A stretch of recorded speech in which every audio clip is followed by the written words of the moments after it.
Dona Luísa tá aí. Tá um calor, né, Luísa? Não é não? Seu Milton, Dona Marinete. Vamos ficar de pé? Vamos abrir no Salmo 119. Salmo 119. Vamos abrir no Salmo 119. Verso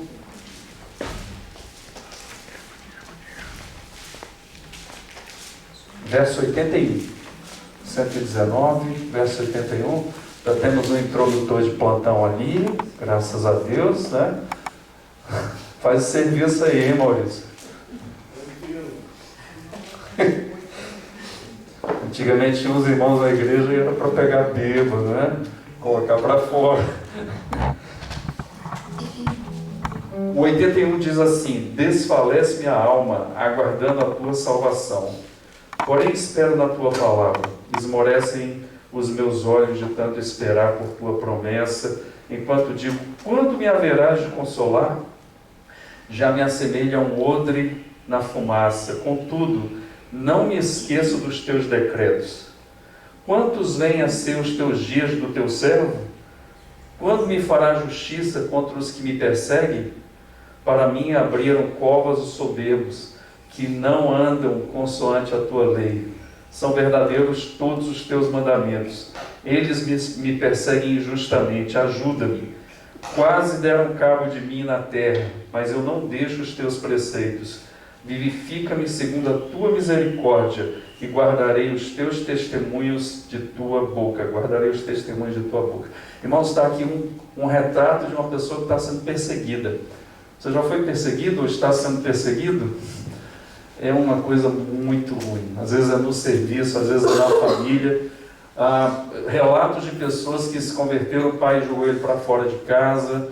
E assim, então é uma luta muito grande, perseguição dentro de casa ou fora de casa, é muito ruim. E o salmista fala uma coisa muito interessante aqui, que nós devemos falar quando nós estamos nessa situação: Senhor, age em meu favor. Parece que o Senhor está demorado. Senhor, tenha misericórdia de mim. Nós devemos falar isso com o Senhor, irmãos. Expressar aquilo que temos passado diante do Senhor. E o que vai acontecer? O Senhor está no controle, mas nós somos assim. Então nós temos que orar para lançar essa dificuldade, essa carga, essa luta que nós estamos passando sobre o Senhor. Ele fala sobre isso, para nós colocarmos sobre Ele o nosso fardo pesado. E o que vai acontecer? O Senhor vai nos aliviar. E quando é que vai acontecer do Senhor nos tirar dessa situação? Quando Ele quiser. Mas o que eu quero ressaltar aqui? Que esse é o nosso coração. Nós devemos expressar isso diante do Senhor. Muitas vezes nós pensamos que isso é pecado. Não é pecado.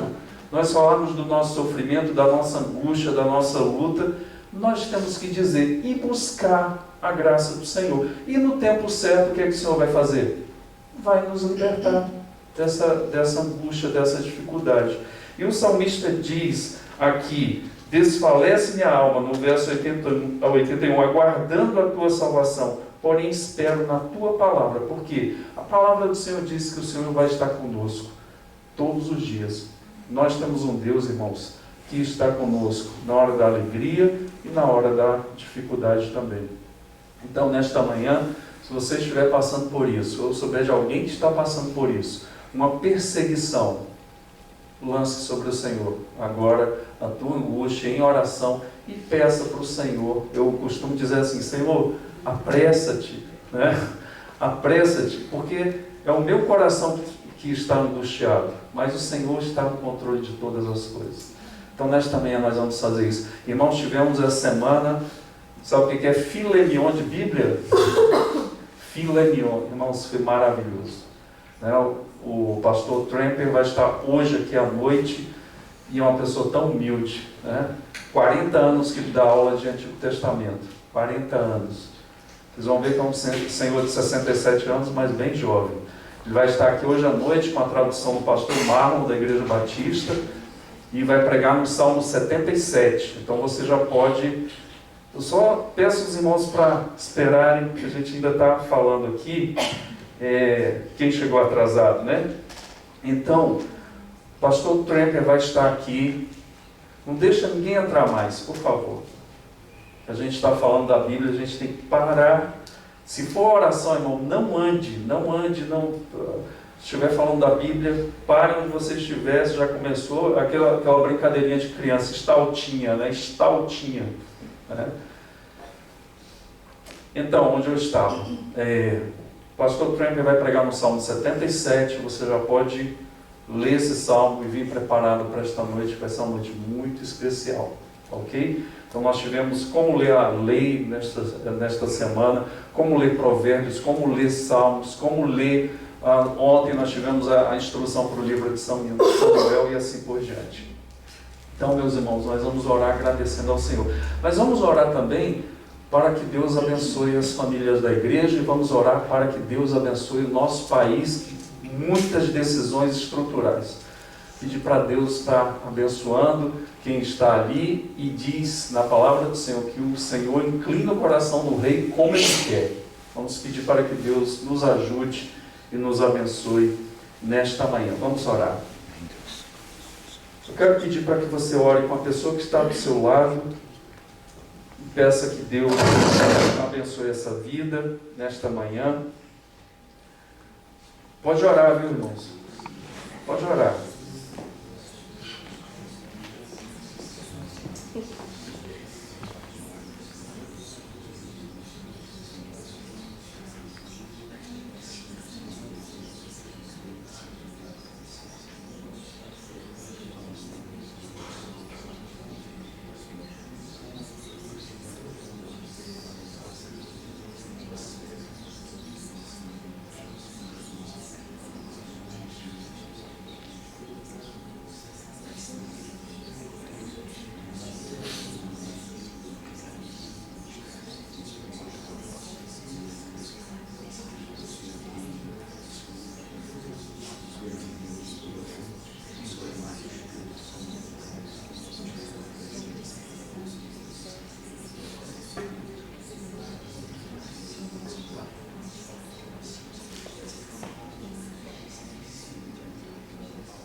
Meu Deus, nesta manhã nós queremos entregar nossa gratidão ao altar da Tua presença. Pai, obrigado porque o Senhor está aqui conosco nesta manhã. Queremos Te adorar de todo o nosso coração, Senhor.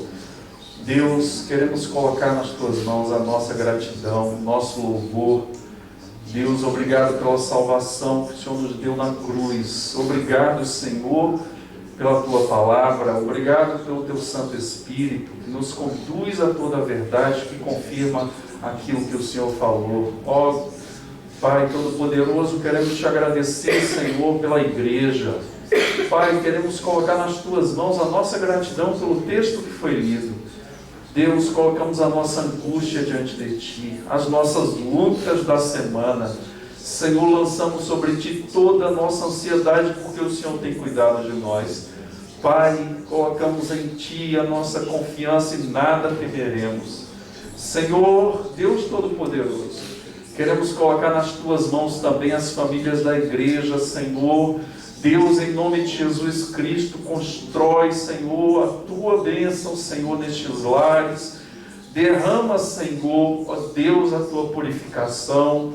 Derrama a Tua paz, derrama a Tua graça sobre os lares da nossa igreja. Que haja amor, que haja respeito, que haja unidade. Senhor, que haja alegria nos lares, Senhor. Deus, queremos colocar nas Tuas mãos o nosso país. Quantas coisas a serem decididas, Pai. Quantas reformas. Queremos Te pedir que o Senhor coordene, que o Senhor influencie, que o Senhor incline todos esses que têm poder de decisão, porque todos eles estão debaixo da Tua autoridade. Pai, repreendemos toda a obra de Satanás contra as nossas vidas. Senhor, toda a atuação do mal para tirar, Senhor, o nosso relacionamento contigo.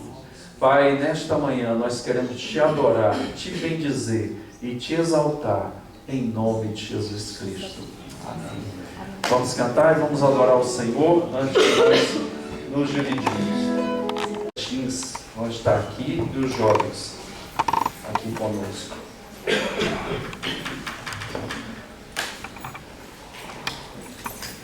O irmão Jadier está aí. Está voltando. Que bênção, hein? Que maravilha, meus irmãos. Sejam todos bem-vindos nesta manhã. Nós estamos trabalhando sobre a teologia puritana. Vamos ver se eu consigo.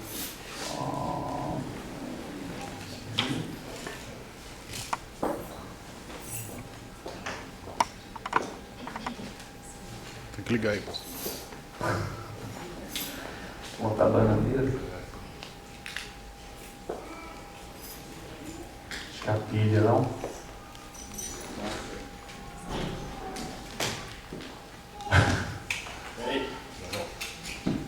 Pilha? Beleza, vamos lá.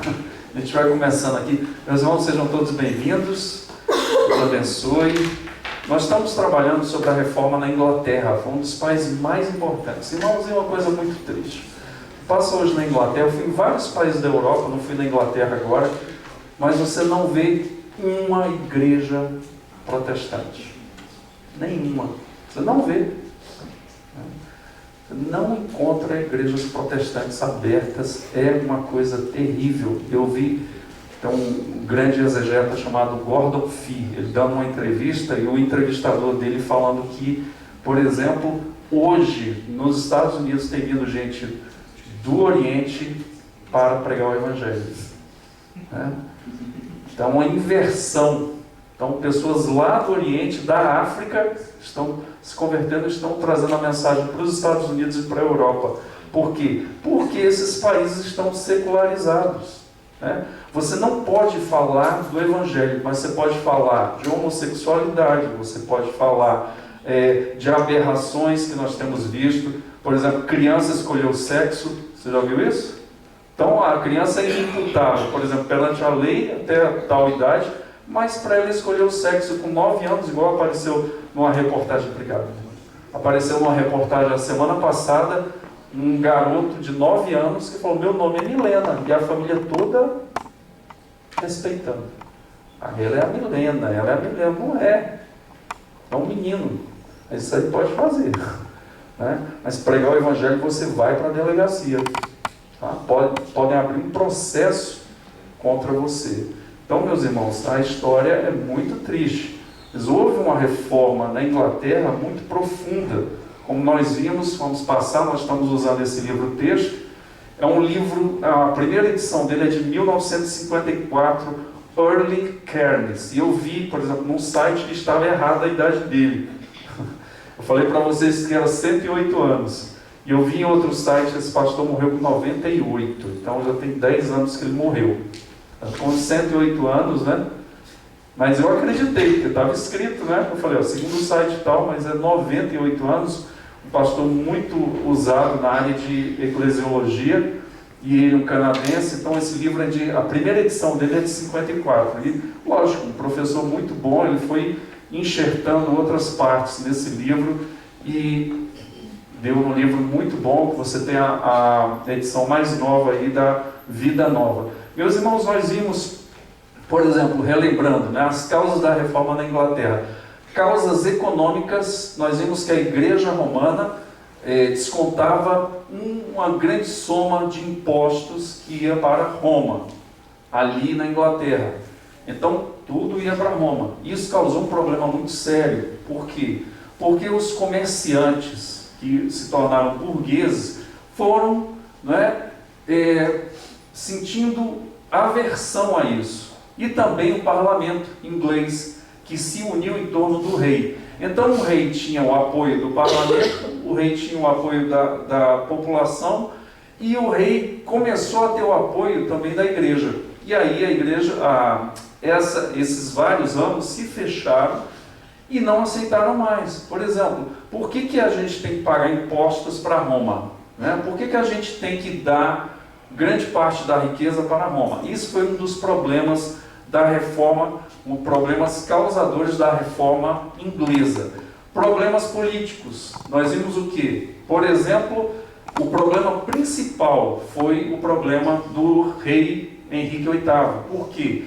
Porque ele se casou com uma mulher chamada Ana de Aragão, que era do trono espanhol. E nós vimos que era muito... Catarina de Aragão. É Ana Bolena. Tá? Muito obrigado. E aí, a Catarina de Aragão casa-se com o rei Henrique VIII. O rei Henrique VIII era de menor, tinha aproximadamente 10 para 11 anos. Casa, por quê? Porque havia casamentos políticos, né? Para apoio das coroas, e assim, coroa não é uma mulher velha, tá? Coroa inglesa, e assim por diante, né? Um pastor amigo meu que a esposa completou anos de casamento, quase mataram ele, né? Toma conta da tua coroa, aquele texto lá de Apocalipse, a mulher quase matou ele, não é para menos. Aliás, eu falei para um americano uma vez, estava me falando aqui no Brasil, né? Que chamou a pessoa de fofinha, né? E perguntou a idade. Eu falei, 2 pecados capitais contra a mulher no Brasil, né? Então ele perguntou qual a idade dela e depois ele falou, não sei porque que ela ficou com raiva de mim. E depois chamou ela de fofinha, né? Então, e aí o que acontece? Na parte política, Henrique VIII queria ter o quê? Um homem. E Catarina de Aragão não lhe dava um descendente que fosse homem. E aí o que acontece? Ele quer anular esse casamento. E ele se apaixona por Ana Bolena e ele vai tentar anular esse casamento. E o Papa Clemente não dá essa condição para ele. Por quê? Porque ele tinha uma ligação muito grande com o trono espanhol. Ia causar problemas políticos também para a igreja com a coroa espanhola. Ele não dá a anulação do casamento para Henrique VIII. Henrique VIII determinadamente faz o quê? Ele já tinha o apoio do parlamento e o apoio da classe comerciante. Ele faz o quê? Se junta e ali ele se rebela contra Roma, junto ao parlamento, aprovam leis, por exemplo, atos que o parlamento aprova para a separação da igreja. A igreja anglicana nasce daí. A igreja anglicana vem do latim anglicanismo, que é o que? A igreja da Inglaterra. E esse foi o grande problema político, que foi causado por Henrique VIII, mas lembre-se, sempre as mãos do Senhor estão atrás disso aí, né? Deus está trabalhando. E houve também a questão intelectual. Qual foi a questão intelectual? Desde sempre, no século XIV em diante, principalmente, escritos iam sendo colocados ali para a população inglesa, e depois escritos de Lutero. Nós vimos principalmente o Cativeiro Babilônico, que fala da comparação do cativeiro babilônico em 586 a.C., quando Nabucodonosor entra ali e leva o povo de Judá para o cativeiro. E ele compara isso como cativeiro em relação à igreja romana. E Lutero espalha esses escritos por toda a Europa, tem uma influência muito grande. E ali, meus irmãos, nós vamos ver, por exemplo, a tradução do Novo Testamento de Wycliffe. Ele traduz o Novo Testamento, a primeira tradução em inglês do Novo Testamento, no iniciozinho dos anos 500. Isso é uma coisa muito importante. Por quê? Porque a igreja está colocando, esse homem está colocando para a população normal a leitura das Escrituras. Eles começam a ler e começam a ver contradições. E depois você tem o quê? O Coverdale, que faz o quê? A tradução completa da Bíblia em 1539. A Bíblia completa para a língua inglesa. Até aí você tinha o Novo Testamento traduzido nos anos 400 e 500, com a vida de Erasmo, a tradução mais importante. O Novo Testamento em grego e depois em latim, traduzido. Tinha em latim, mas não tinha na língua inglesa. É traduzido para o inglês e depois a Bíblia toda em 1539. E nós vemos depois uma tradução chamada a Grande Bíblia, que é montada, essa Bíblia, e apoiada por Henrique VIII, essa tradução. Então essa Grande Bíblia é muito interessante porque é conhecida como a Bíblia acorrentada. Porque essa Bíblia ficava acorrentada no púlpito da igreja, para ninguém levar. Não tinha muitos exemplares. Então você vai vendo que uma disseminação intelectual da reforma, ou seja, o encontro das pessoas com a Bíblia. Até hoje você vai, por exemplo, numa igreja romana, você tem um magistério, que isso aí não é problema, que eles fazem as interpretações das Escrituras, e lembrando que a Igreja Católica não tem somente a palavra do Senhor, tem as tradições. E as tradições estão acima das Escrituras. E acima tanto das Escrituras como da tradição, você tem o quê? A palavra papal, né? Do Concílio Vaticano II, 1962 a 65, você tem o quê? Você tem de novo a corroboração. A palavra do Papa é infalível. Você tem isso, se você for um dia na Paulus, tem um livrinho do Concílio Vaticano II, laranjinha. Até encontrei um irmão lá da igreja presbiteriana um tempo, e ele falou, graças a Deus que você está aqui. Mais ou menos, eu não estou pecando sozinho, né? Como se eu estivesse pecando, comprando literatura para estudo. E assim, então você pode ir lá, tem um livrinho, Ilumina alguma coisa, é o título. E você tem relatos do Concílio Vaticano II e do que foi aprovado por eles, né? Por exemplo, no Concílio Vaticano II, até 1965, o padre andava na rua de quê? De batina. Vocês lembram disso? Quero ver a idade de vocês, né? Não, irmão, você pode ver isso no filme, não precisa estar lá, né? Mas assim, até não tem muito tempo atrás, nos anos 50, no Nordeste, a missa era pregada em latim e o padre de costas para a congregação. E todo mundo é igual a alguns crentes, né? A pessoa está orando lá, não sabe nem o que está orando, ele está falando amém. E às vezes não é boa coisa que ele está orando. O Concílio Vaticano II vai, por exemplo, dizer outra vez que a palavra do Papa é infalível. Então, a palavra do Papa está acima da tradição e da Bíblia. Uma bula papal pode mudar um documento abaixo dele. Dá para entender isso? Como é que é? Por isso que os católicos, né, depois do Concílio de Trento, na Contra-Reforma, 1573, eles vão dizer o quê? 1545 a 573. Eles vão dizer que os evangélicos têm o Papa de papel. Isso aqui está acima. Para os protestantes, a Bíblia, a palavra de Deus, está acima de tudo. Depois vem o quê? As outras coisas. Mas a palavra do Senhor está acima. Por isso que Calvino falava, todas as vezes que alguém estiver pregando, confira. Essa pregação está aqui, né? Igual eu falei aqui, é Ana Catarina, mas não é Ana Catarina. Alguém já falou, não é, né? Então, alguém estiver pregando, tem que fazer o quê? Conferir se as escrituras estão batendo com a palavra das pessoas. Mas como é que eu vou conferir se eu não entendo, se eu não conheço? Irmãos, eu nunca vi tanto analfabetismo bíblico na igreja de hoje. Porque as pessoas não leem as escrituras, né? As pessoas não meditam nas escrituras e as pessoas não oram. A pergunta para você, não responda alto. Quanto tempo você orou essa semana?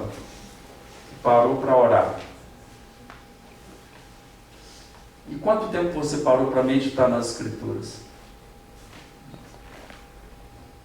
Isso é um sinal da tua espiritualidade. E como você tem tratado a sua vida. Quando você vai decidir as coisas na sua vida, das menores até as maiores, você pergunta para o Senhor, mesmo que seja uma oração rápida, Senhor, como é que está isso aqui? O que é que eu devo fazer? Ou você já vai fazendo? Isso mostra o nível de espiritualidade que nós estamos. Tá? A reforma intelectual, então, foi uma preparação. Deus foi preparando, principalmente nas Escrituras, para as mudanças que são necessárias. E, irmãos, aqui vem uma palavra muito importante. Sempre que há mudanças estruturais na igreja do Senhor, parte da palavra do Senhor, com oração. Eu estava falando para os irmãos um dia desses, no ano de 67, na Paraíba, as igrejas não fechavam, porque as pessoas iam lá orar.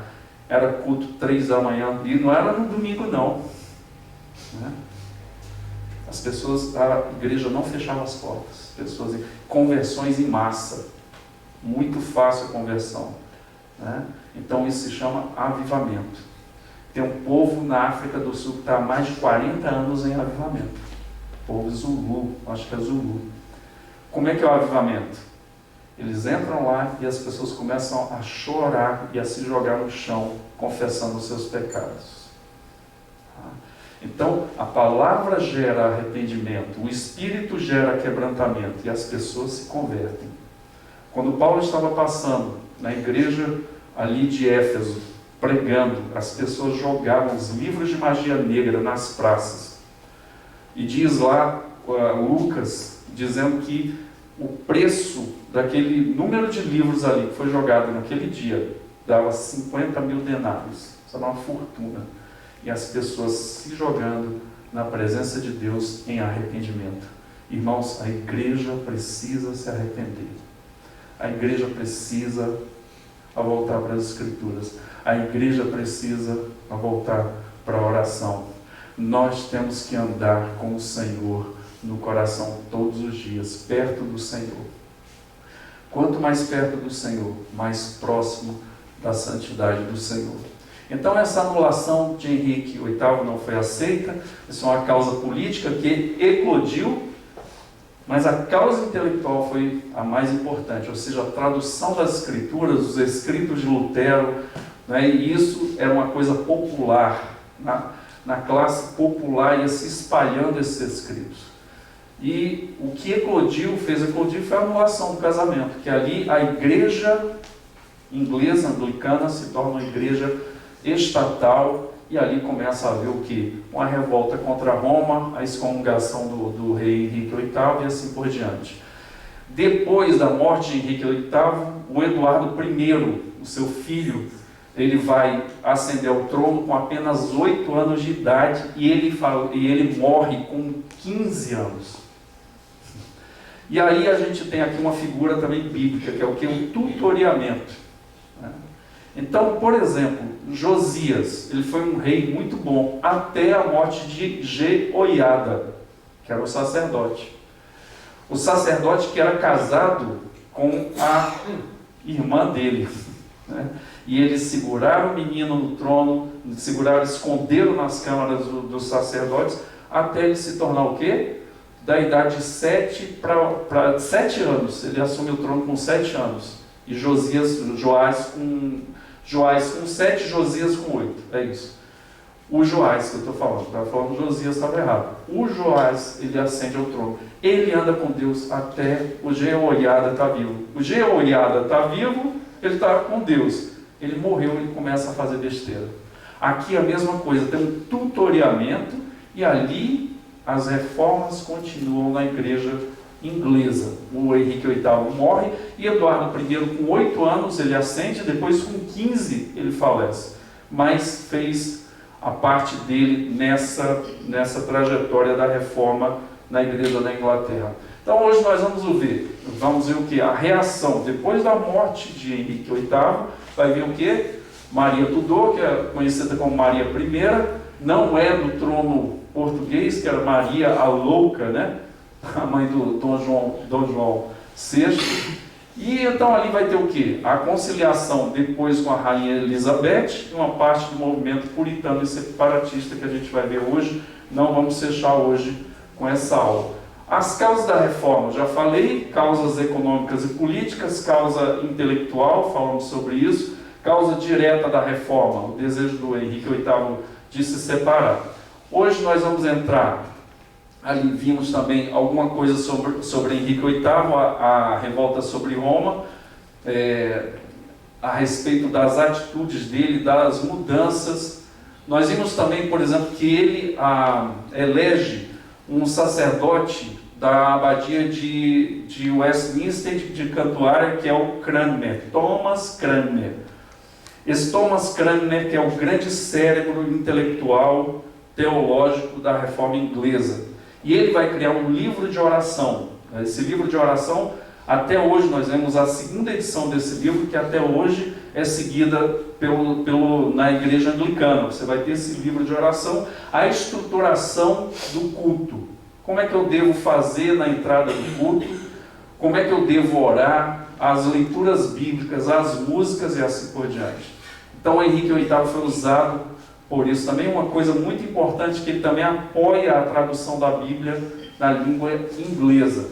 Então, o Henrique VIII foi esse rei importante, apesar da atitude dele, mas Deus usou essa atitude para criar as bases para a reforma protestante. E nós vimos também de Henrique VI, ali também a base da reforma protestante. E agora, meus irmãos, depois de Henrique VI, vai ascender ao trono a Maria I, que era filha de Henrique VIII. É uma das filhas com Catarina de Aragão. Lembra-se que Catarina de Aragão não conseguia dar filhos homens. Qual é a característica dela? Ela tinha um coração católico. Veja, a mãe dela era do trono espanhol. A Espanha é um país católico, bem católico, diga-se de passagem, como Portugal. E a Maria I vai voltar e fazer o quê? Um retrocesso da reforma. Ela vai voltar à estruturação católica. E ela foi assessorada por esse cardeal chamado Reginaldo Polo. Por quê? Porque o Reginaldo Polo foi colocado pelo Papa a pedido dessa rainha, da Maria I, e ele vai tutoriar Maria I o quê? Na contra-reforma na igreja anglicana. Então ela se volta para o catolicismo, sendo que não tem condições de um retorno completo. Por quê? Porque vai entrar sempre a parte econômica. As pessoas, os comerciantes principalmente, e o parlamento não vai aceitar retornar recursos para Roma. E aí ela vai ter um problema sério. A Maria I casa-se com Filipe II da Espanha, em 1554, e não prospera esse casamento. Por quê? Porque esse rei nunca gostou dessa mulher. Com um ano de casamento, em 1555, ele volta lá para a Espanha, e ela fica sozinha. As atitudes dela tiveram atitudes radicais. Por exemplo, ela mata cerca de 800 clérigos, expulsa da função deles nas igrejas. Por quê? Porque foi dado com o ato de desenvolvimento de Henrique VIII que os sacerdotes poderiam se casar. Então ela revoga esse ato e diz que o sacerdote não pode se casar, que é um retrocesso para quê? Para a reforma que estava em curso ali na Inglaterra. Então, muitos deles, por exemplo, esses 800 aí, foram perseguidos, e o que eles fizeram? Eles fugiram principalmente para onde? Genebra e Frankfurt, sob a ameaça de morte. Então, o que está acontecendo aí? Veja, por que eles fugiram para Genebra? Porque lá Genebra é a capital da reforma na Europa, uma das capitais, né? Nós vimos aqui, passamos 3 domingos trabalhando sobre Calvino, mostrando que muitas pessoas da Europa, principalmente franceses, que eram perseguidos na França por causa do protestantismo, que eram chamados na França de huguenotes, eles fugiam para Genebra, e ali tinha uma igreja que Calvino começou com refugiados franceses. E nós vimos, por exemplo, a metrificação. Calvino é um grande escritor, né? Um grande homem de Deus, um grande intelectual. Ele metrifica os salmos e põe em forma de canção e em forma de oração. Até uma rima, né? Canção e oração. Então os salmos eram orados e os salmos eram cantados no culto. Ao ponto de um relato que nós colocamos aqui para os irmãos, de um refugiado chegar no primeiro dia naquela igreja e ficar embevecido, falando que coisa maravilhosa. Ele chora de emoção, por quê? Porque a Bíblia está sendo cantada e está sendo orada naquele culto. Então muitas pessoas fugiram para Genebra. Vocês veem aí, por exemplo, clérigos, homens conhecedores das Escrituras, foram para Genebra. Então Genebra tem um crescimento qualitativo muito grande. E nós vimos também em Genebra uma coisa muito importante, que é o quê? O desenvolvimento daquela cidade como uma cidade modelo para a Europa. Saneamento básico. Por exemplo, Calvino é o primeiro, você vai achar isso aí no livro do André Brie, que tem a questão econômica e social, a mudança que houve em Genebra por causa da Bíblia. Então Calvino mostrou biblicamente que a igreja pastoreia a cidade. Por exemplo, o que seria isso aqui na nossa cidade? Você vê andando aqui, não tem buraco, né? Ninguém anda aqui com o carro, não sente nenhum buraco no chão, e nem costela de vaca, né? É uma beleza, você está passando assim, porque você pensa que o carro vai fazer um loop, né? Calvino falaria assim, você tem que ir lá e reclamar. Se não reclamar, tem que fazer outra pista. A igreja tem que fazer, né? Então a igreja, por exemplo, via também a questão da injustiça social, pessoas passando fome. A igreja tem que fazer alguma coisa, porque porque a igreja é que pastoreia a cidade. Muitos foram lá para Genebra e Frankfurt, né? Era uma capital também importante da reforma. Só para entender, 800, imagina 800 pastores chegando em Genebra. Já imaginou? É pastor demais, irmãos. E ali, você vê também, na parte de baixo, mais de 275 pessoas, principalmente comerciantes, que foram perseguidos, porque eu esqueci de falar disso no primeiro ponto, que eles, o que o Henrique VIII fez? Tirava as terras da Igreja Católica, que foram doadas, tá? Ele tirava essas terras, desapropriava e dava para quem? Para comerciantes. Isso foi desenvolvendo muito o país. A produção do país foi aumentada, porque eram terras que não eram usadas para isso. E os comerciantes começaram a comprar, receber isenção de impostos, e o dinheiro que ia para os cofres de Roma começou a ser investido na população da Inglaterra. Então houve um desenvolvimento econômico significativo. Ali, por exemplo, 275 pessoas, principalmente comerciantes, foram executadas na fogueira. Coisa horrorosa. E nós vamos ver, por exemplo, que Cranmer, que é citado no livro dos Mártires, tem uma passagem maravilhosa. Por quê? Nós vamos repetir depois, mas só adiantando. O que acontece? O Cranmer, ele é tirado, ele é ameaçado pela Maria I. Porque se você não assinar, né, os atos que eu estou colocando, que eu e o parlamento nós colocamos para a população, e foi aprovado, você vai ser perseguido, você vai ser queimado na fogueira. Num primeiro momento ele assina a favor. Está lá no livro dos Mártires, do Fox. Você pode pegar, tem PDF, é um livro muito forte, que fala do martírio ali na Inglaterra nesse tempo. E aí, de noite ele se arrepende. E no outro dia ele revoga o próprio ato que ele escreveu a favor da Maria I. Agora ele contra a Maria I e a favor de Deus, ele assina. E ele é jogado na fogueira. Mas antes dele entrar na fogueira, ele de modo próprio, ele fala assim: primeiro vai a mão que assinou e foi covarde contra o Senhor e contra a sua igreja. Ele colocou a mão na fogueira e calcinou a mão dele. Derreteu os ossos, depois empurraram ele na fogueira. Ele foi queimado vivo. A primeira coisa que ele fez em arrependimento, ele colocou a mão dele, que tinha assinado aqueles papéis, que foi contrário à vontade de Deus. Então, meus irmãos, é uma perseguição muito grande. Se fosse você, tivesse uma perseguição aqui, né, do governo, como é que você agiria, como é que eu agiria? Né? Não sei se você já leu aquele livro, O Homem que Veio do Céu. Já leu? Quem leu aqui? Todo mundo leu, que maravilha. O Homem que Veio do Céu mostra o quê? Um pastor chinês que ele orava pela igreja e, por exemplo, ele orou anos, eu não sei se foram 16 anos para ter uma Bíblia.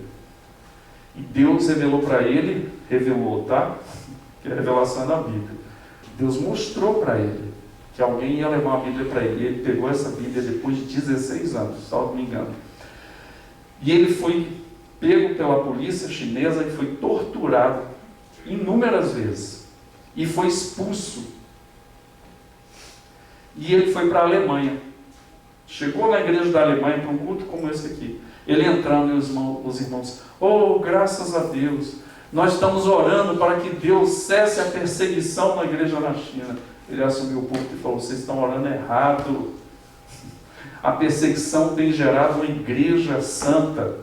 Mais de 200 milhões de homens e mulheres, crianças, jovens, estão sendo ali fiéis ao Senhor. E a perseguição está gerando que a divisão de uma igreja estatal controlada pela China, pelo Estado chinês, e uma igreja verdadeira que está andando com o Senhor.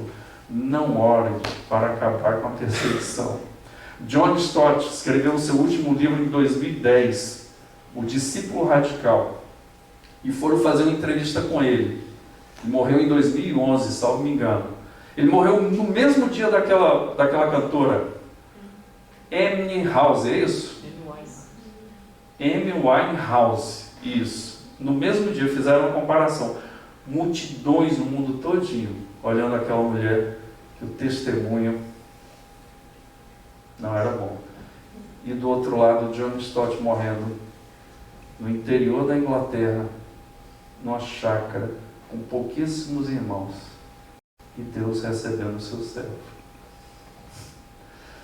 E o John Stott, dando uma entrevista para uma repórter, e ela perguntou: qual o grande problema da igreja hoje? Ele falou: o grande problema é que a igreja não é perseguida. Tem uma sonoplastia aí, né? A igreja não é perseguida. Então, irmãos, aí perguntaram para ele assim: qual seria a saída? Uma boa dose de perseguição seria ótimo. A igreja voltar à oração e à palavra.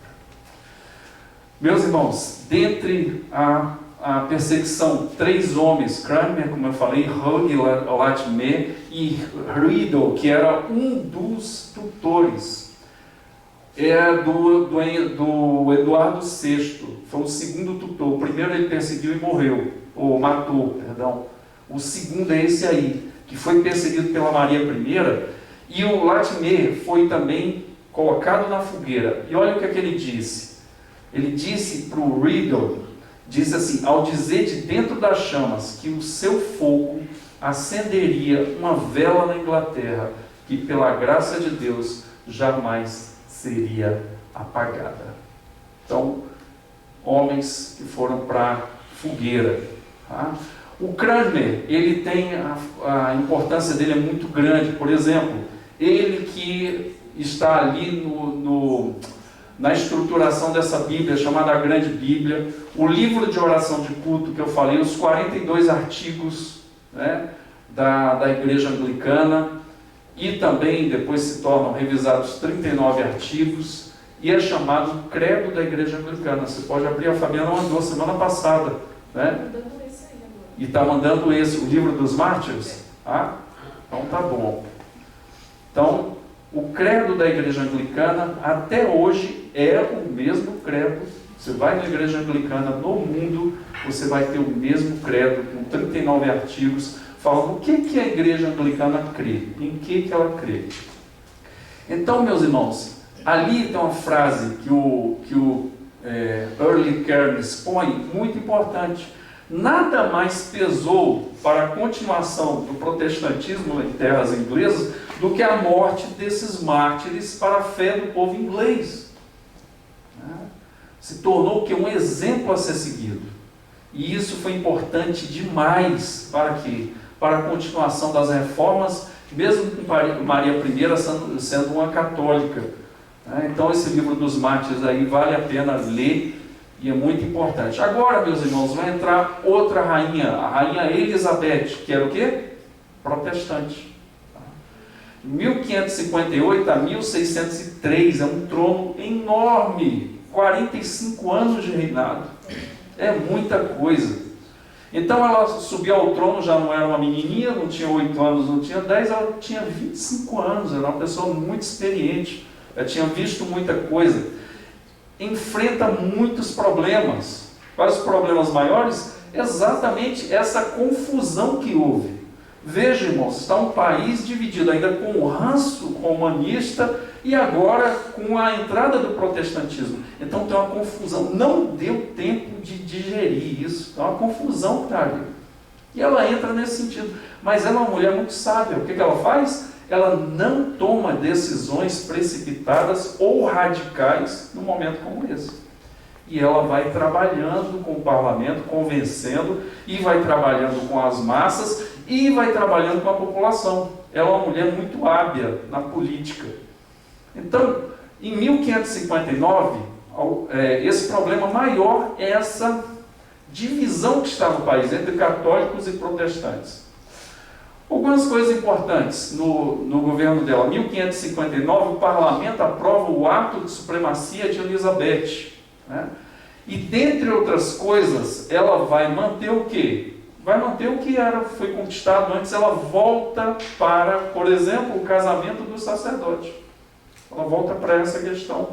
E o sacerdote recebe de novo a liberdade de se casar, de contrair núpcias, né? Então, essa é uma coisa muito importante. A questão também do ensino da palavra. Elizabeth é a favor e começa a massificar isso. A questão da Bíblia, né? A Bíblia ser usada nos púlpitos, não ser pregada em latim, ser pregado na língua do povo. Então, mudanças importantes que ela fez, que ela não criou problemas. Ela foi fazendo de uma forma muito boa, muito equilibrada. 1563, foi aceito pelo parlamento o credo da Igreja Anglicana.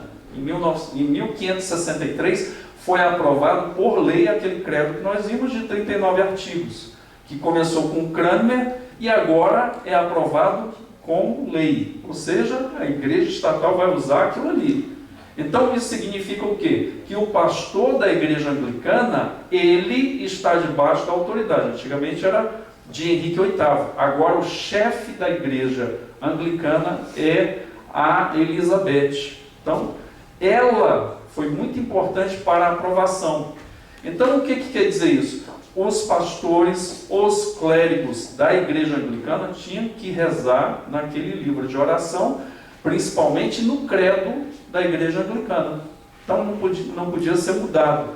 E isso tinha o quê? Grandes coisas para o protestantismo, que não aceitava agora algumas imposições de Roma. Lembrando, irmãos, por exemplo, a questão econômica pegou bastante. Então, aquelas conquistas, principalmente que a população recebe, que os comerciantes recebem, não tem como mais voltar atrás. Então, Maria I sofre problemas com isso, e agora a Elizabeth, ela ratifica, ela vai a favor disso. Por quê? Porque está havendo um desenvolvimento do país. Então, esse credo da igreja anglicana é aprovado pelo parlamento em lei em 1563. Em 1570, o Papa Pio V, numa bula, vai excomungar Elizabeth, né? Elizabeth, em 1570, é excomungado pelo Papa Pio V. E o que vai acontecer? O Papa libera os católicos ingleses de submissão a ela, ou seja, dentro do catolicismo. Se tivesse na Igreja Católica Inglesa não aceitava o Papa, essa Elizabeth como a rainha da Inglaterra sobre os católicos. Então criou-se um problema muito grande e a excomungação dessa mulher. Em 1588 vai haver o quê? O Papa vai formar com a coroa espanhola. Por quê? Porque a coroa espanhola quer tomar a coroa inglesa. Lembram-se do casamento de Catarina de Aragão com Henrique VIII? Então tem um direito legal, isso é verdade, do trono lá espanhol com o trono inglês. Então são descendentes em comum. O que vai acontecer? A igreja romana com a Espanha vai tentar o quê? Invadir a Inglaterra e tomar o poder. Mas, irmãos, vai ser a derrota mais fragorosa até então, né, nas águas ali próximas à Inglaterra.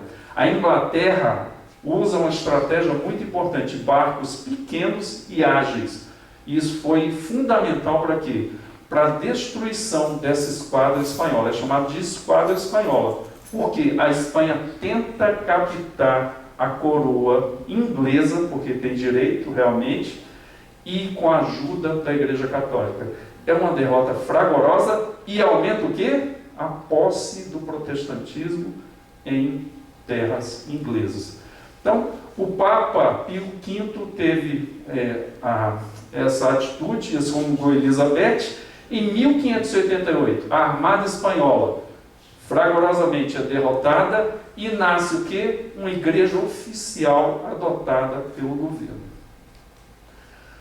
Aqui, meus irmãos, nós vamos entrar nessa última parte na questão do puritanismo. Como é que foi feito isso? Como é que surgiu o puritanismo? O que é o puritanismo? Nós conhecemos muitas vezes o puritanismo com o quê? Com palavras pejorativas, com conceitos pejorativos, mas não é isso que acontece, né? Tem um autor, se você quiser se aprofundar no puritanismo, um livro do, por exemplo, J.I. Packer. J.I. Packer, ele vai falar sobre os puritanos. Um livro da editora Fiel, e às vezes aparece aí na promoção de e-book, e vale a pena você ler. É um livro muito bem escrito, fácil de entendimento, e vai falar sobre o puritanismo, o nascimento do puritanismo na Inglaterra, como se desenvolveu, e a vinda dos puritanos, por que os Estados Unidos é um país hiperdesenvolvido. Porque foi colonizado pelos puritanos. Você já viu a nossa colonização, irmãos? 3 tipos de pessoas vieram para aqui. O português, ele veio aqui para construir um shopping, não é isso? Não, ele veio para roubar, ele veio para tirar, ele não queria ficar aqui. Ele veio para escampo, tirar daqui, né? Arrancar. E o índio? Ele estava aqui, mas ele não tinha sentimento de terra. A terra não produzia, ele ia para outro lugar. Era transeunte. E o negro veio para aqui, oh, que bom, estou indo lá, né? Estou indo lá para permanecer, vai ter um culto lá. Foi assim que ele falou? O negro veio forçado. Então ninguém veio com o sentimento de desenvolver uma nação. Por isso que nós temos esse problema. O americano foi diferente. E quem foi para lá foram os puritanos, que desenvolveram o país debaixo das leis do Senhor. Para entender a diferença? Não estou falando com isso que os americanos são perfeitos, que é uma nação perfeita, nada disso, irmãos. Todos nós somos pecadores. Mas estou falando do início da coisa, que foi diferente. Então eles foram para construir um país, para levar a construção de um país nas bases da palavra do Senhor. Então, por que são chamados puritanos? Recebem este nome porque objetivavam a dissociação completa, segundo eles, das raízes do papado ainda presentes na igreja anglicana. Por exemplo, eles não aceitavam a indumentária do pregador. Você vai hoje numa igreja luterana de raiz, você vai falar, eu estou aqui numa igreja católica. E não é. Uma igreja anglicana, a mesma coisa. Você vai aqui no meu amigo Ayrton, né? Você entra lá, tem gente que anda na rua e beija a mão dele, pensando que ele é padre. Mas não é. Tem indumentária parecida, é igual o Denorex. Vocês lembram dessa propaganda, né? Parece, mas não é. Então você vai entrar, tem uma liturgia, né, parecida com a igreja católica, mas não é uma igreja católica.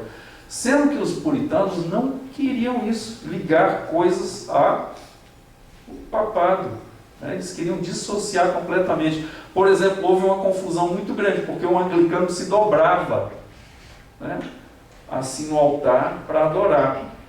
Os puritanos falam, não, a gente não vai fazer isso.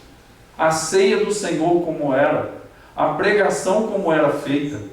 Então eles queriam uma limpeza completa, que não lembrasse a igreja romana. Isso era uma função, e mais, a questão do caráter. Irmãos, se vocês lerem como um puritano se comportava em relação ao pecado, é uma coisa muito forte. Eles usavam textos literalmente na Bíblia, de esmurrar o corpo, como o apóstolo Paulo diz, e reduzir a escravidão, para que, tendo pregado aos outros, eu não seja o quê? Desqualificado. Paulo não fala isso aos Coríntios? Então, muitas vezes, só no pensar em relação ao pecado, eles se trancavam e iam esmurrar o seu corpo e reduzir a escravidão. Para quê? Só porque pensaram pecaminosamente. Então, os puritanos querem uma pureza completa. E uma coisa muito importante, irmãos, a questão da interpretação das Escrituras. Um dos grandes ganhos da reforma foi o retorno à origem dos escritos da palavra do Senhor. Então, homens começaram a voltar para as línguas originais para verem se realmente os textos que estavam sendo traduzidos corretamente. E os puritanos foram usados poderosamente para isso. Por exemplo, a questão da ciência.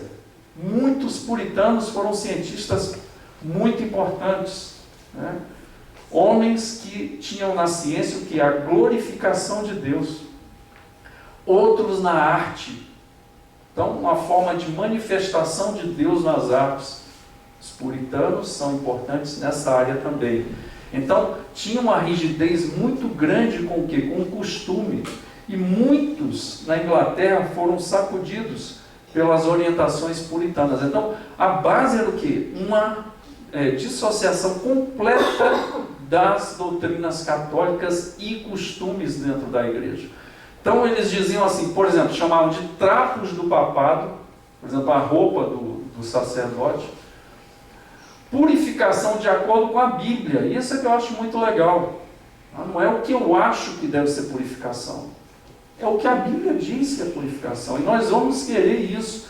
E nós queremos que a igreja ande desta forma. Porque lembre-se, irmão, vamos lembrar, nós estamos aqui falando que a Bíblia foi traduzida na língua inglesa e começou a ser lida pelo povo. E começou a ser internalizada. E movimentos de avivamento. Por exemplo, irmãos, eu não lembro do nome do puritano, teve um pastor puritano, eu acho que é Richard Sides. O Sides, ele passou numa paróquia pregando 40 anos. Eu não sei se foram 10 conversões que tiveram ali. 40 anos.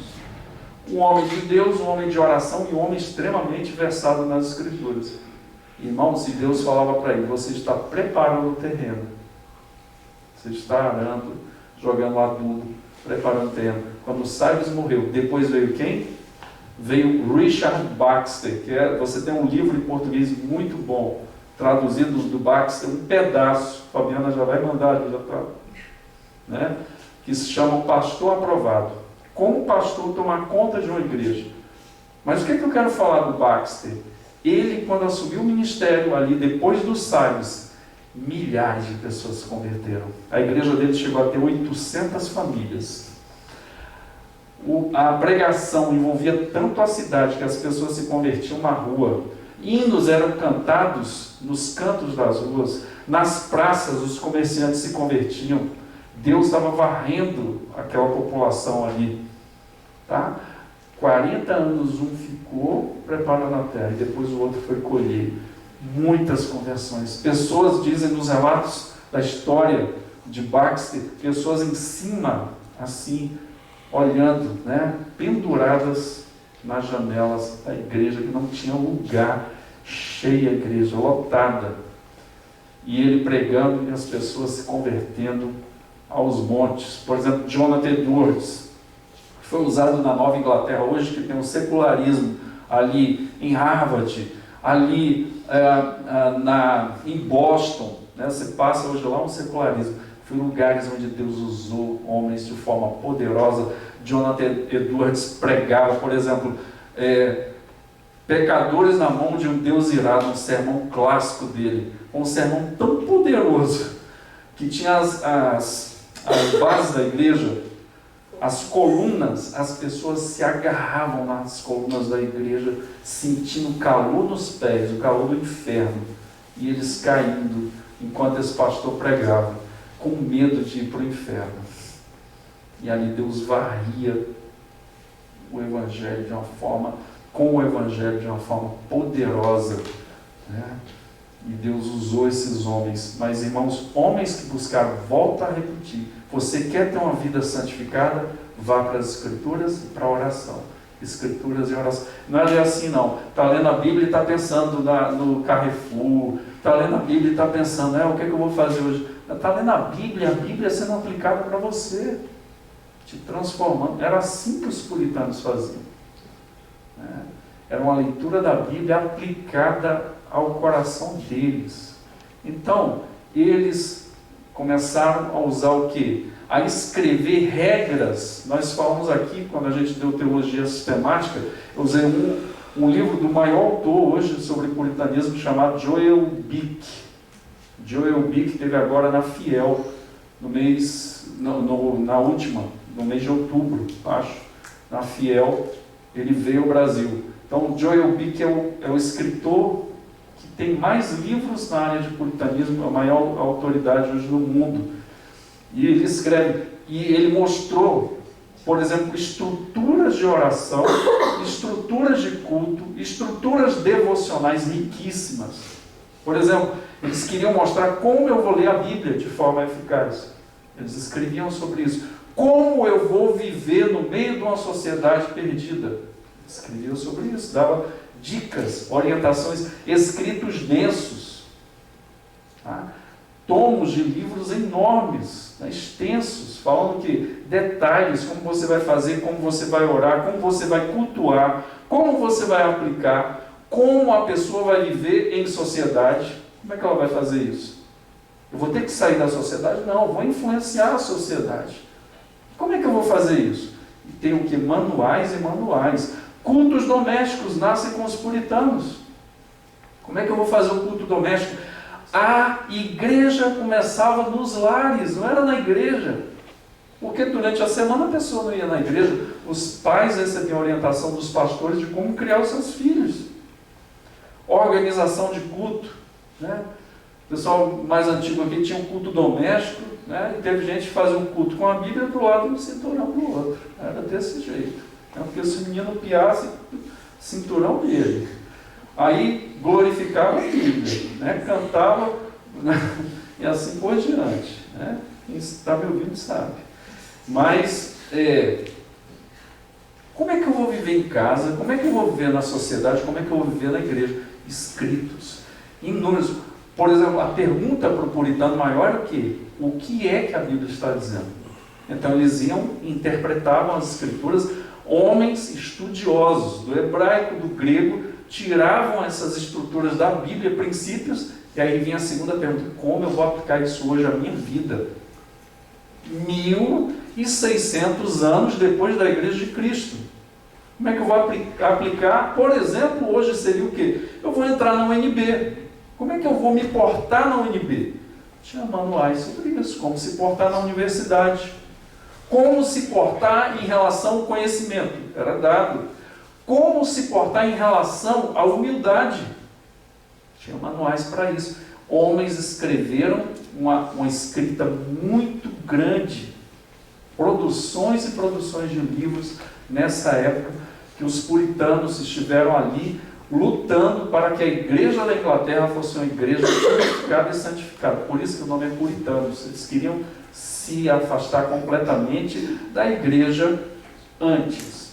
Em 1570, suas principais objeções, vejam as principais objeções dos puritanos: ritual e vestes na liturgia eclesiástica, que lhes soavam como papistas. Então eles queriam dissociar isso.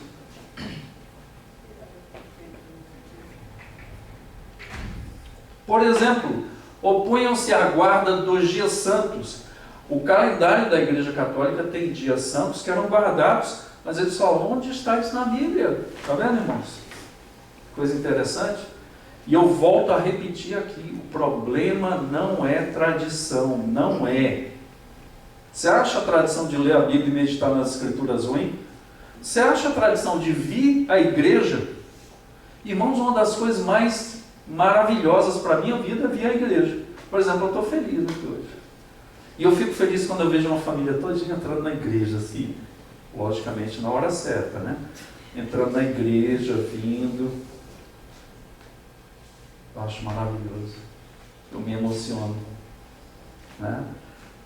Isso é errado? Não. E cantar? Errado? Não. E orar? Errado? Não.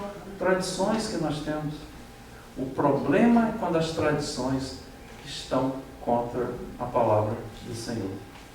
Irmãos, o que esses homens da reforma fizeram de importante também foi fazer o quê?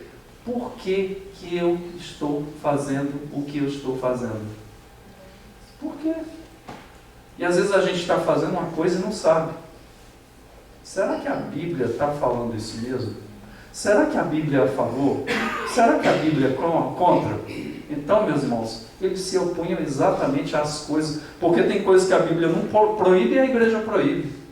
E tem coisas que a Bíblia proíbe e a igreja libera. Que história é essa? Então havia o quê? Uma necessidade, um compromisso de ir das Escrituras para cá. Um amigo meu falava, ele era dono de funerária. Ele falava assim, e ele era carioca. Ele falava: Elias, Se a Bíblia manda um abacaxi de frente, você tem que engolir. A máxima dele. O que ele estava querendo dizer? Você tem que engolir tudo que a Bíblia mandar, nem que seja um abacaxi de frente. Já imaginou engolir um abacaxi de frente, irmão? Já imaginou? Mas a Bíblia às vezes manda fazer isso. O problema não é o quê? A tradição. O problema é a tradição sem Bíblia. Esse é o grande problema. Por exemplo, a absolvição clerical. Né? Muitas vezes a confissão de pecados era o quê? Suprimida do sacerdote. Então quer dizer que o sacerdote não peca. Então os puritanos eram contra isto. Né? Por exemplo, acobertar o sacerdote. Por exemplo, Calvino fala, se você, quando uma criança se apresentada diante do Senhor, e no caso da igreja reformada é batizada, os pais faziam um compromisso, e era lido diante desses pais, eles faziam um compromisso sério com o Senhor, e uma das coisas falava, você está certo, e você faz um compromisso de seguir o que a igreja diz, que está nas Escrituras. Dá para entender? Não é o que a igreja diz, é o que a igreja diz que está nas Escrituras. Eu falo, tudo bem. Por quê? Porque ele mesmo falava, se o pastor não estiver pregando as Escrituras, ele não deve ser ouvido. E deve ser corrigido. Então, outra coisa, o sinal da cruz que era feito, eu não sei como é que é, mas era feito. Ele falou, tem que arrancar. Irmãos, está até hoje gente brigando em igreja por causa dessa cruz. Meu Deus do céu. O problema é Cristo crucificado. O nome já diz, é crucifixo. Jesus não está na cruz. Agora, cruz vazia é símbolo do cristianismo. Símbolos de fé que lembram a fé da gente. Chamam-nos para onde? Para as Escrituras. Cruz vazia não tem problema nenhum. O problema é cruz com Jesus lá. Por quê? Porque ele não está lá. É um símbolo errado. Então esse é o problema. A cruz é o símbolo. O problema é que eles ligavam a Igreja Católica. Né? Isso eles queriam abolir. Outra coisa, a presença de padrinhos no batismo. Né? Os puritanos não queriam mais. Porque lembravam a Igreja Católica. E tem coisas, irmãos, são exageradas também. Ajoelhar-se na hora da ceia, eles não aceitavam isso. Por quê? Porque muitas vezes, antigamente era feito na presença do sacerdote, em obediência ao sacerdote. Por quê? Para a igreja romana, o padre é descendente de Pedro, que foi o primeiro papa. E o que diz lá nas Escrituras? Sobre ti lançarei a minha igreja. Está falando de um homem. Irmãos, na Bíblia toda, você vai comparando os textos, fazendo a leitura textual, o que rocha é Jesus. Então, Jesus estava falando da importância de Pedro, mas não estava falando da importância que ele é o que? O fundamento da igreja. Estava falando que Pedro tem importância e é a fundação da igreja. Então, tem essa ligação com o sacerdote. Por exemplo, você pode ir em qualquer lugar do mundo, se tiver uma igreja católica, todo dia tem missa. Pode não ter ninguém ali, o sacerdote tem que fazer, ali tem que rezar a missa. Por quê? Porque tem que revalidar o sacrifício de Cristo de novo. Por isso que nós vimos aqui, na ceia, eles acreditam na transubstanciação. É o quê? Ele tem autoridade, ele é da descendência petrina, ele quando pega os elementos se transformam para eles. Transubstanciação. O pão no corpo de Cristo, literalmente. E o vinho no sangue de Cristo, literalmente. A transubstanciação. Porque quando ele pega nos elementos, que diz lá, quando Jesus pega nos elementos, então o sacerdote é descendente de Cristo, descendente de Pedro, pegou nos elementos a transformação. Então a pessoa vai lá e recebe. É como se fosse uma revalidação do sacrifício de Cristo naquele momento. Tem que ser feito isso todos os dias. Não importa se tem uma pessoa na igreja ou não, não importa, eles vão fazer isso. Dá para entender isso? Ajoelhar-se na hora da ceia, ao uso da sobrepeliz pelos ministros, Na vestimenta tinha uma capa que era colocada, então eles falam, isso aí não precisa. A observância relaxada do domingo por parte dos anglicanos, né? Os anglicanos relaxaram com o domingo. Irmãos, e até hoje não é assim? Hoje nós passamos uma crise de identidade na igreja, porque as pessoas não conhecem a Cristo e não conhecem a igreja de Cristo. Quando que o texto de Hebreus 10, 24 e 25 diz: não deixeis de congregar-vos, como é o costume de alguns, antes façais admoestações, tanto vede quanto o dia se aproxima. Irmãos, hoje em dia as pessoas vão na igreja como um evento. Se der, eu vou. É igual ir no parque shopping. Se der, eu vou. Vou ver lá, como é que é? Os filmes, né? Vou lá, vou comprar. Eu vou, se der, eu vou. Se não der, tem gente que trata a igreja assim. Igreja, irmãos, não é assim.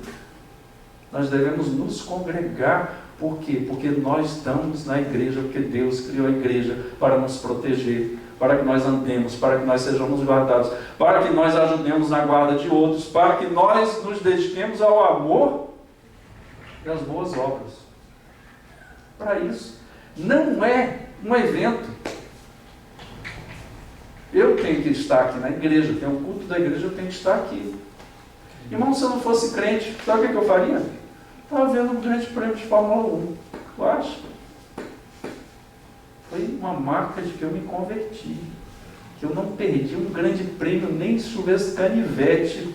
E às vezes a televisão era a televisão preto e branco, que a gente pendurava um bombril. Assim, isso é desse tempo, né? Você nem via o carro ultrapassando o outro. Você lembra do Emerson Fittipaldi, do Nick Lauda? Clay Regazzoni? Pois é, eu lembro. Aí, meus irmãos, Deus quis assim. No ano de 1988, ele me converteu. Foi o ano que o Ayrton Senna foi campeão pela primeira vez. Eu vinha da igreja, eu via o grande prêmio. Lá. Eu vinha andando. Olha, eu sou crente mesmo, né? Que eu não perderia por nada. E o jogo do Flamengo, às 5 da tarde? Maracanã lotado. Nessa michureca em nome de 60 mil pessoas, era 130 mil pessoas. 140 mil pessoas. Maracanã para mim é desse jeito. Tá? Eu falei, eu sou crente mesmo. Tá? Eu deixava o jogo do Flamengo e ia para a igreja. Por quê? Prioridade. Eu entendi biblicamente que igreja não é evento, é um lugar que eu tenho que ir para servir o Senhor, porque Ele mandou, para eu estar com o Senhor, para eu estar com os meus irmãos, para nós aguentarmos as pancadas do dia a dia, para nós nos protegermos, para nós nos edificarmos, para nós nos congregarmos, para nós nos ajudarmos no amor e nas boas obras. Para isso. Irmão, deixa eu dizer uma coisa aqui para você. Se você não gosta de Bíblia, você não é crente. Se você não gosta de igreja, você não é crente. Se você não gosta de culto, você não é crente. Se você não gosta de cantar na hora de louvor, tu não é crente. E a palavra aí vai se converter. Né? Porque o inferno vai bater à tua porta. E vai chegar. O que você fez com meu filho? E você vai ter que responder. Porque no céu, na terra, debaixo da terra, todos vão ter que dizer: Ele é filho de Deus, para a glória de Deus Pai. Todos. Até os demônios assim, ó. Ele é filho de Deus. Vai ter que falar. Vai ter que dizer. Então, meus irmãos, o relaxamento dos anglicanos. Sabe o que foi colocado legalmente? Se você faltasse ao culto, você pagava multa. Oh, meu Deus. Vamos orar. Pagava multa. Se você fosse achado no dia que tivesse culto na rua, você era preso. A igreja anglicana, meu irmão, no início era assim. E no dadismo? Piorou. Não era só roubar de Deus, não. Tu ia para a cadeia. Né? Tem gente que é assim. Olha, irmãos, vê se não é assim. Tá? Se a nossa vida não é assim. Por exemplo, você é crente. A Bíblia diz, se você dá dízimo, o que é que você tem que fazer? É profundo isso. Dá dízimo. A pessoa fala, eu vou pagar as Casas Bahia, vou pagar meu Gurgel, vou pagar, né, o Clube Motonáutica, aí sobrar o teu dia. Está vendo a postura? O que você tem que fazer? Primeiro do Senhor, depois as outras coisas, se sobrar. É isso que tem que fazer. Ah, vai ter uma festa, eu vou fazer domingo à tarde. Não faz não, irmão. Porque domingo à tarde tu não vai vir para a igreja. À noite tu não vai vir. Tem gente, irmão, que faz a festa no sábado e não vem para a igreja no domingo. Estou cansado. Pecador. Né? Se vira. O que Deus tem a ver com isso? Ah, estou cansado, trabalhei, pastor, a semana toda. Dá vontade de dar uma surra. Só parar e parar, meu irmão. Amolar peixeira, cinto de 3 pontas. Nossa, é assim. Nada a ver, irmãos. É falta de compromisso, falta de visão, falta de respeito, falta de compromisso com Deus, falta de espiritualidade, tudo isso junto. É isso. Então, os puritanos foram uma ala da igreja anglicana que começou a buscar o quê? Uma purificação mais intensa. E aí, dentre os puritanos, tiveram algumas alas, que nós vamos ver hoje a primeira. Então, os puritanos seguiam as interpretações que William Ames, dos grandes puritanos da história da igreja, 1576 a 1633, a 24 com 33, 50, 24 com 33, 57 anos ele viveu. E William Perkins, que viveu muito mais, viveu aí, quantos anos? 64 anos. Tá? Então, esses dois foram os primeiros a serem usados na purificação da igreja anglicana, logo na sua primeira fase. Irmãos, preste atenção no que eu vou ler agora. Cambridge tornou-se o centro em que os puritanos tinham a sua maior influência. Aonde? Cambridge. Era na universidade. Produção de escritos, produção de textos, produção de livros, explicação, como eu falei no domingo passado, das escrituras. Sacerdotes começaram a ler as escrituras e a explicar para o povo. E as pessoas começaram a ser impactadas. As pessoas começaram a mudar, as pessoas começaram a ser confrontadas nos seus pecados. Porque homens estavam lendo as escrituras, aplicando para a vida deles, depois compartilhando com os fiéis da igreja. E detalhe, em Cambridge, ali esses homens estavam influenciando no meio dos pensadores. Mas alguns pontos importantes na vida dos puritanos. Por exemplo, davam testemunho da soberania de Deus na redenção amorosa de Cristo sob a nova aliança. Eles davam testemunho de quê? Soberania de Deus. Deus é soberano. Ele tem o controle de tudo e está em tudo. Outra coisa, encorajava a meditação na palavra inspirada e normativa de Deus. Ou seja, a palavra inspirada e normativa de Deus compunha a formatação de toda a vida do indivíduo. Está na Bíblia. Aqui, irmãos, por exemplo, os puritanos resgataram o aconselhamento bíblico que a igreja já tinha perdido.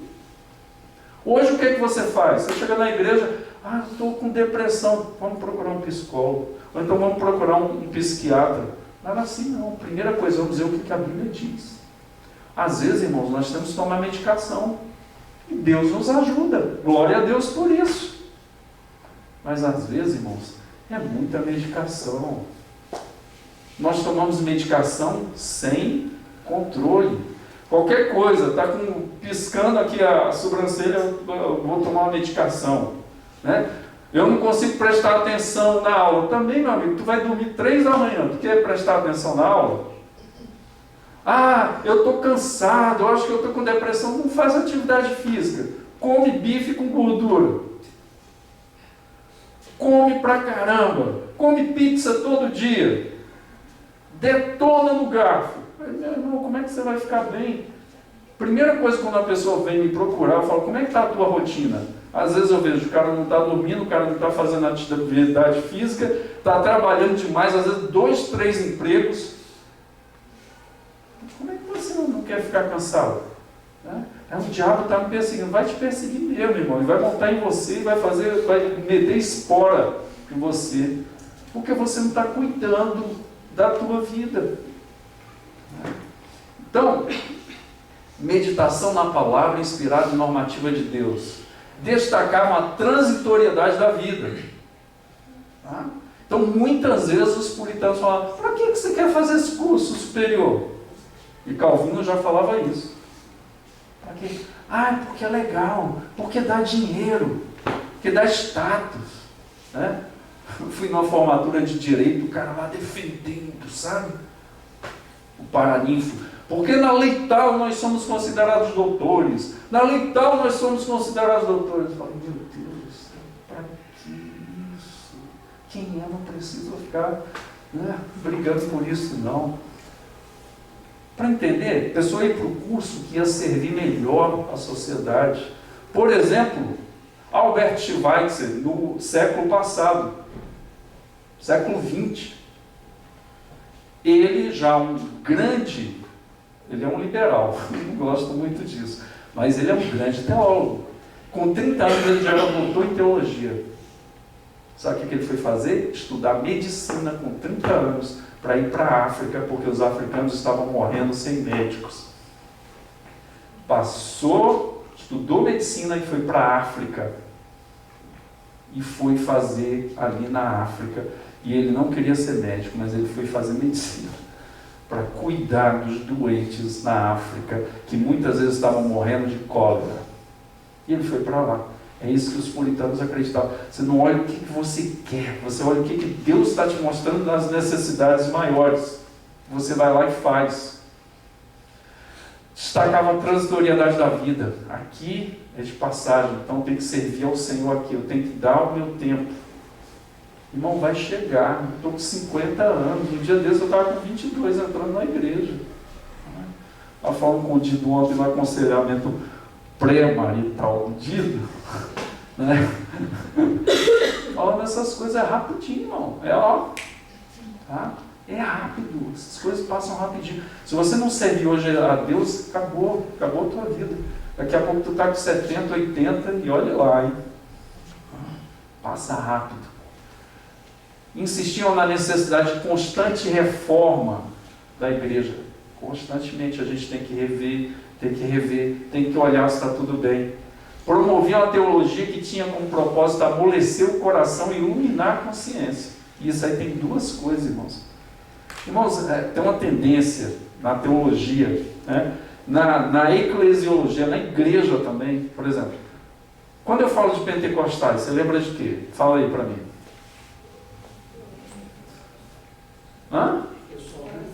Oração, o que mais? Eu ouvi uma voz carioca aí lá no final. O que era? Oração, principalmente o quê? Espírito Santo, não é isso? Oração, o movimento e tal. Está errado isso aí? Não, irmãos. Está errado orar? Não, oração não tem contraindicação.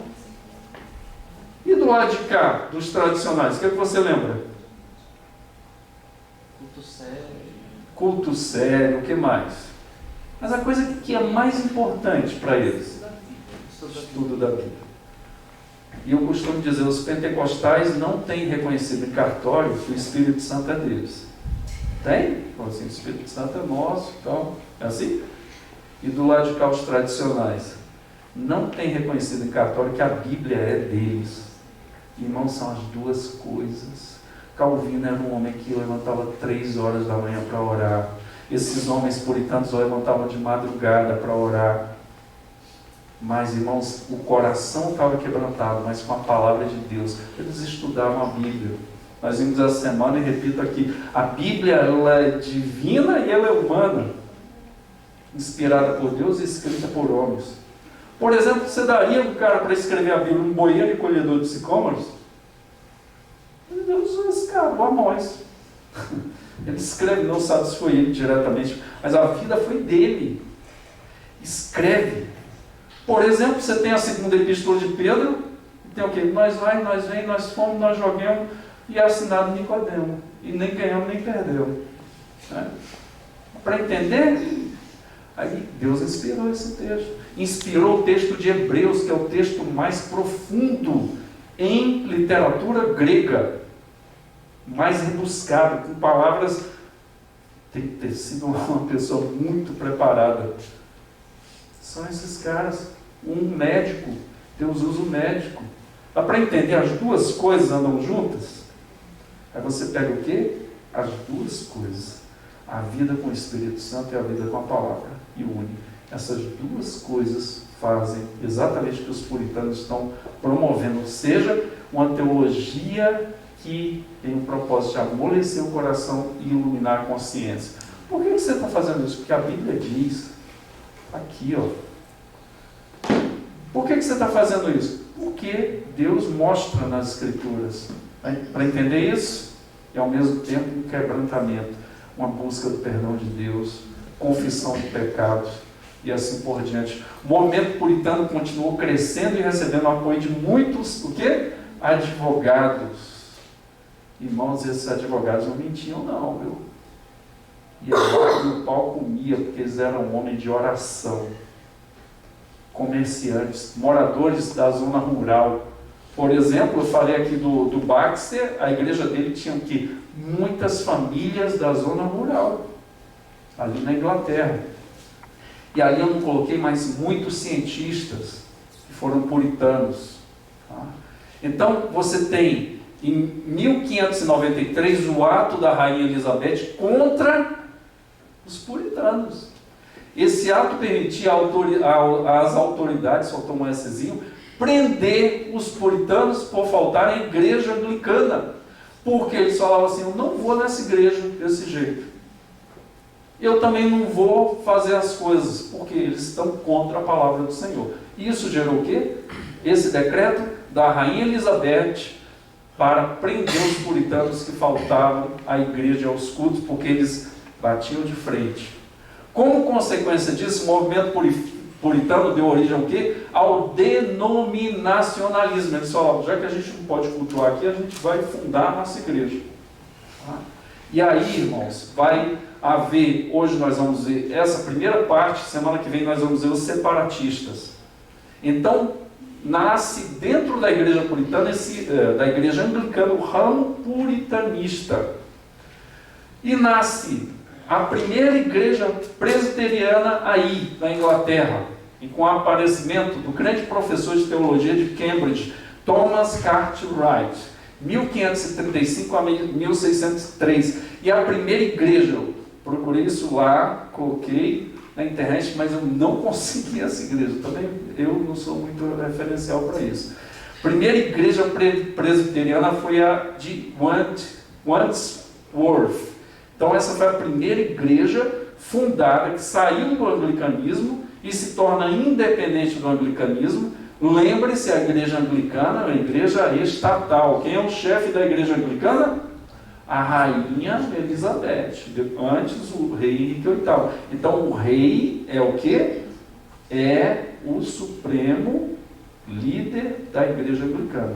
É uma igreja estatal. Por exemplo, você sabia que na Áustria, que é um país católico, se faz a debitação do imposto para a igreja em folha? A gente reclama aqui de dízimo, né?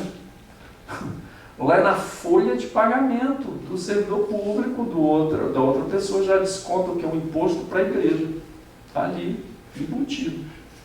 Então, esse cara, Thomas Cartwright, ele é usado para começar a primeira igreja presbiteriana. E aí, nós vamos voltar um pouquinho, já vamos terminar, falando de que esse lado do puritanismo é um lado o quê? Calvinista. Que vai vir também de uma grande influência do início da igreja, com Henrique VIII, que de líderes calvinistas, pegaram ideias de Calvino e colocaram dentro da igreja anglicana. Então, esse sujeito aí, o primeiro. E você vai ter o quê? Os congregacionais. Porque outro problema que eles batiam, o governo episcopal. O bispo manda nos pastores e os pastores mandam na igreja. Tem uma coisa aqui de cima que vai descendo até a igreja local. Então, episcopal. A igreja presbiteriana vai ser o quê? Presbiterial. Tem presbíteros que são eleitos pela congregação e eles decidem o rumo da igreja com outros presbitérios maiores até chegar no sínodo da igreja, Supremo Concílio. Mas a igreja é regida por presbíteros escolhidos pela igreja. Tem presbíteros docentes, presbíteros regentes. Então, todo presbítero da igreja presbiteriana, ele é responsável pelo ensino da igreja, e tem o presbítero, que é o pastor, que ele vai dirigir a igreja junto com esses outros. Por exemplo, tem 10 presbíteros. Um deles, porque tem o presbítero docente e regente. O regente é o pastor. E os outros presbíteros, todos eles têm 10, são 10 votos que vão ser computados para as decisões daquela igreja. E tem um sistema congregacional, que é a outra ala com esse sujeito aí, Henry Jacob, 1563 a 1624, que é o sistema de governo, por exemplo, batista. Vai nascer daí, desse ramo, vai nascer a igreja batista. Por exemplo, eles são chamados independentes, não queriam, não seguiam o modelo presbiteriano de Cartwright, mesmo sendo crentes. Servos do Senhor, tem outra visão, ou seja, uma visão congregacional. E a igreja batista decide como? A igreja é autônoma para decidir as decisões que tem de tomar. Então faz uma assembleia e a assembleia toma a sua decisão. Tem a convenção batista que dá o norte, mas a igreja é autônoma para tomar as decisões que deve tomar. Alguma pergunta, alguma colocação? Na semana que vem nós vamos ver os separatistas da igreja anglicana, que foram puritanos também separatistas. Nós vamos ver esse outro ramo da igreja que foi extremamente perseguida pela igreja anglicana estatal. Professor, hoje em dia a gente vê muitos ramos dentro da igreja presbiteriana, né? No caso, como é que foi esse surgimento de igreja presbiteriana livre, né? Tem algumas coisas assim também. Tem. O que acontece, por exemplo, há poucos anos atrás, desde a década de 50, você vai havendo algumas doutrinas que vão entrando na igreja, e é o que? Pessoas são a favor, são contra. Por exemplo, dentro da igreja anglicana. Quem é da igreja anglicana? J.I. Packer, John Stott, eles não saíram da igreja anglicana. E teve um ramo da igreja anglicana que decidiu, por exemplo, casamento gay. A igreja decidiu. E a maioria foi que decidiu. Então, por exemplo, essas coisas, igual na igreja anglicana, tem o quê? Doutrinas que um grupo não aceita, eles falam assim, a gente não vai ficar aqui. E eles vão e começam uma outra denominação. Tanto que eu falei ali, o denominacionalismo nasce dessa ala puritana que não aceita o quê? Alguns costumes e algumas doutrinas da igreja anglicana estatal. Eles saem e ali começa, por exemplo, a igreja presbiteriana. É a mesma coisa, você tem, por exemplo, igreja presbiteriana renovada. Por quê? Porque eles acreditam no dom de línguas. Está ali os irmãos, né? Que eram de lá. Fazendo assim, né? Não acreditam no dom de línguas. Tá? A igreja presbiteriana do Brasil, né? Pelo menos do jeito que é aí, né? Às vezes tem uma língua que é um chupa bala house, né? A pessoa não aceita mesmo. Aí sai e começa, tem as doutrinas básicas do presbiterianismo, mas eles não querem se submeter a esse tipo de doutrina que não acredita, por exemplo, no dom de línguas, no batismo do Espírito Santo, ou com o Espírito Santo como segunda bênção. Aí esse grupo acredita, aí eles vão, saem e começam o quê? Igreja Presbiteriana Renovada, que basicamente quer dizer isso. Batista, se você, só eu vou citar aqui de cabeça, Batista, né, lá dos Estados Unidos, então a Batista brasileira aqui, tem batista calvinista, tem batista do sétimo dia, tem batista fundamentalista, tem batista nacional, tem batista independente. Olha aí, eu já citei 6. Mas tem mais, viu? Porque são ramos, eles acreditam nas coisas principais, por exemplo, congregacionais, mas tem coisas que diferem. Batista brasileira não acredita, por exemplo, no batismo como segunda bênção, batismo com o Espírito Santo. Né? O que significa isso? Eu me converto, aí daqui a pouco eu tenho uma experiência de batismo que, por exemplo, para o assembleano tem que vir com o dom de línguas. Aí se não tiver o dom de línguas, você não é batizado no Espírito Santo. Para o batista não, tem o dom de línguas, mas o dom de línguas é um dom como outro dom. Então eu recebi aquela segunda experiência como experiência com Deus, mas não vem acompanhado do dom de línguas, está vendo? Já tem uma diferença. Né? Então, dentro do batista vai nascer o que? Outras crenças e doutrinas que esse grupo aqui não aceita. Aí separa. Aí faz outra igreja. Não existe concílio, pastor, para tentar resolver isso antes Existe. O problema é que a pessoa, quando tem essa visão aqui, se para ela for fundamental isso, ela não vai aceitar. E a outra também não vai aceitar. A gente vai ficar brigando? Então vai para lá. Aí o grupo sai e começa uma igreja. Por exemplo, a minha mãe foi pastoreada pelo pastor Abel 40 anos, é isso? 41. E quantos meses? Não, é brincadeira.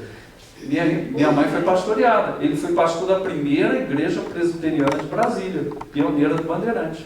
O que aconteceu? Ele começou a andar nos cultos, começou a gostar e tal, né? Aí levou para dentro da igreja, a igreja não aceitou. Ele saiu e montou a igreja presbiteriana, cristã presbiteriana. Foi ali, tem ali na 15, no Guará. Ele começou ali. Ok? Dá para entender? Para ele era um valor que ele não negociava. A igreja montou o concílio e eles foram contra. Então foi decidido que eles estavam em rebeldia. Aí eles saíram da igreja. Entendeu? Então, meus irmãos, para resumir isso que o Dito está perguntando, a igreja de Deus, mas é feita de homens. É isso.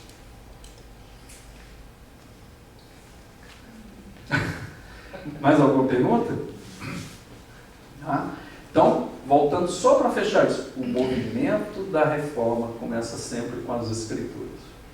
Começa ali, nas Escrituras. Mas dá para entender que não é o que eu acho que eu estou vendo. É o que Deus está falando. O grande problema, às vezes, Deus está falando isso aqui. Não é Deus que está falando. O cara acredita naquilo. Aí esse aí está o problema. Ok? Irmão, deixa eu dizer uma coisa para vocês. A igreja perdeu também uma coisa fundamental. Discipulado. Meus irmãos, com todo respeito, qualquer um hoje pode ser pastor. Qualquer um. Se o cara fala bonitinho, né? Bonitinho é sinal de feio, né? Mas tudo bem. Ele explica melhor. Nossa, você tem chamado pastoral. Sabe de nada. Tá? Tem que ter preparo, tem que ter chamado, tem que ter preparo.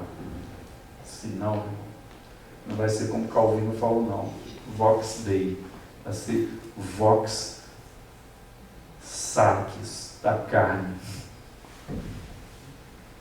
Vamos orar. Senhor, nesta manhã, de tudo que nós aprendemos, tenha misericórdia do nosso coração, que é tremendamente corrupto. Que o Senhor tenha misericórdia das nossas vidas, que nós possamos voltar às Sagradas Escrituras com humildade, possamos fazer um trabalho muito sério nesta área, e que possamos, Senhor, ensinar a Tua Palavra com correção. Deus, tenha misericórdia da Tua igreja. Deus, guarda a Tua igreja, protege com a Tua santa mão, nos livra, Senhor, de fazermos questão de coisas que o Senhor não faz questão. Nos livra, Senhor, do mal. Nos livra, Senhor, das doutrinas rasteiras, suaves, mas que são doutrinas de demônio, Senhor. Tenha misericórdia das nossas vidas. Guarda esta igreja, guarda este povo. Senhor, me dá sabedoria à liderança desta igreja, para que nós possamos andar, ó Deus, nos passos do pastor das nossas vidas. Nós queremos entregar a nossa gratidão e queremos expressar o nosso temor nesta manhã, em nome de Jesus. Amém. Para a noite, Salmo 77, dê uma lida, é o que vai ser pregado. E até a noite, para quem vai almoçar, bom almoço, para quem estiver de jejum, lembra-te de mim, tá?